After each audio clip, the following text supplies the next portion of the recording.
Méditation de la communauté des disciples du Christ vivant en ce samedi de la 24e semaine du temps ordinaire, année liturgique A.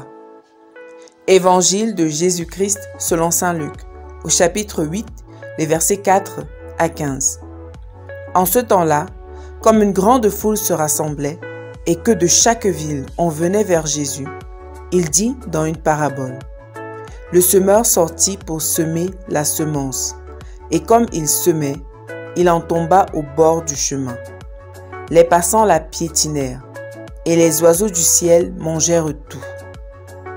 Il en tomba aussi dans les pierres. Elle poussa et elle sécha, parce qu'elle n'avait pas d'humidité. Il en tomba aussi au milieu des ronces, et les ronces, en poussant avec elle, l'étouffèrent. Il en tomba enfin dans la bonne terre. Elle poussa, et elle donna du fruit au centuple. Disant cela, il éleva la voix. Celui qui a des oreilles pour entendre, qu'il entende. Ses disciples lui demandaient ce que signifiait cette parabole.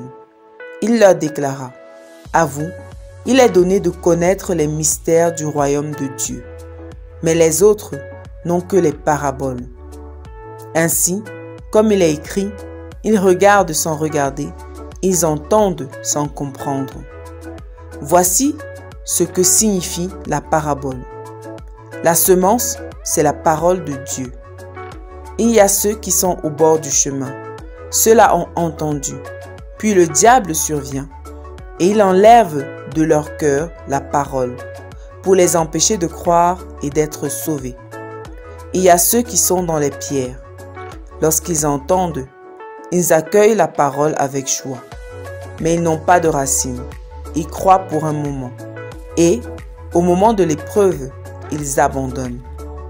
Ce qui est tombé dans les ronces, ce sont les gens qui ont entendu, mais qui sont étouffés, chemin faisant, par les soucis, la richesse et les plaisirs de la vie, et ne parviennent pas à maturité.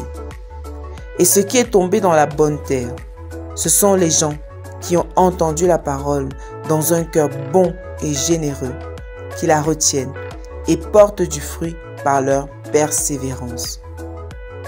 Acclamons la parole de Dieu. Méditation. Bien-aimés dans le Seigneur, Dieu soit loué en tout temps. Nous n'avons pas besoin d'expliquer l'évangile que nous venons d'écouter, car notre Maître lui-même, Jésus-Christ, l'a expliqué en détail.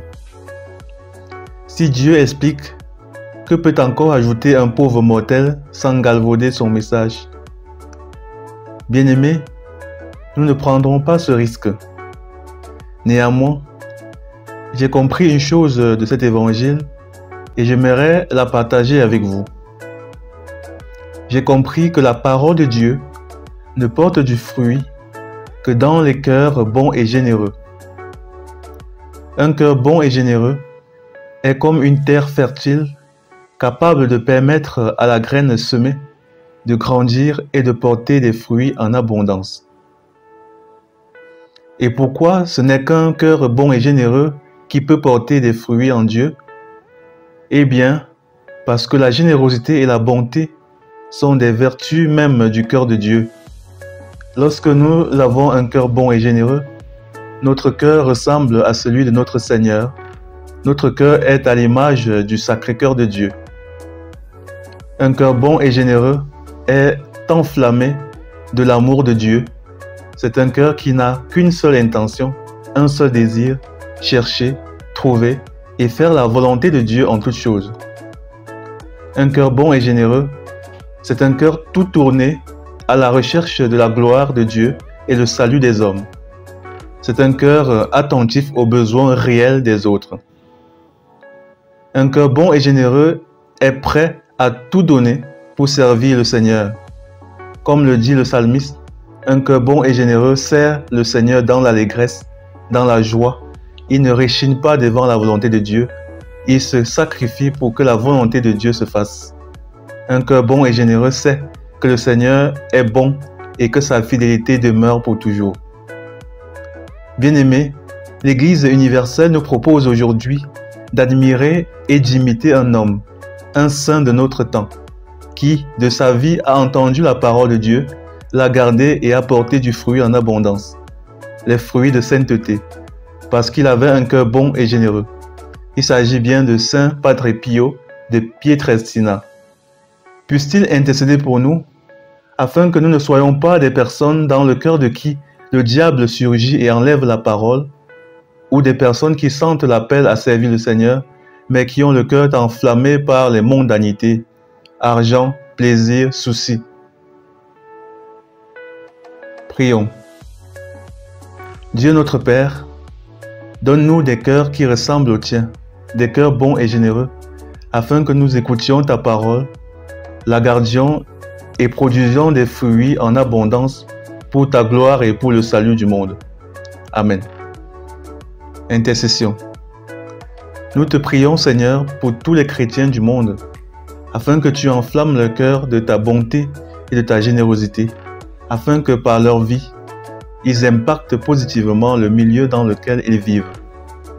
Vierge Marie, femme au cœur bon et généreux, servante du Seigneur, intercède pour nous. Exercice spirituel. En méditant désormais la parole de Dieu, posons-nous ces questions. Qu'est-ce que Dieu me dit dans cette parole? Que veut-il que je fasse concrètement?